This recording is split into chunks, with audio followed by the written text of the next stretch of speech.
আজকের দিনে স্বামীরা যতই ওয়েলথি হোক না কেন, হাউসওয়াইফরা চায় নিজের পায়ে দাঁড়াতে, স্বাবলম্বী হতে।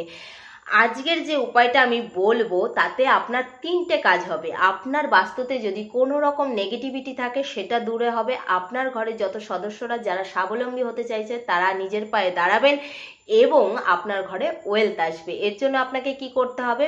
একটা বালতি নিয়ে নিতে হবে, সেটা প্লাস্টিক অথবা স্টিল যে কোনো বালতি হতে পারে। তাতে 15 থেকে 20 লিটার জল আপনি ভর্তি করে নেবেন।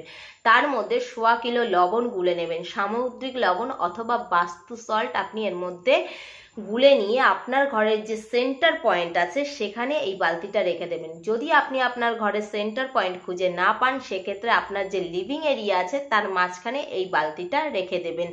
সারা রাত্রের জন্য এই বালতিটা থাকবে। এতে কি হবে, আপনার ঘরে যত নেগেটিভিটি আছে সেইগুলো এই জলটা তার মধ্যে অ্যাবজর্ব করবে। সকালবেলায় এই জলটা আপনি বাইরে ফেলে দেবেন।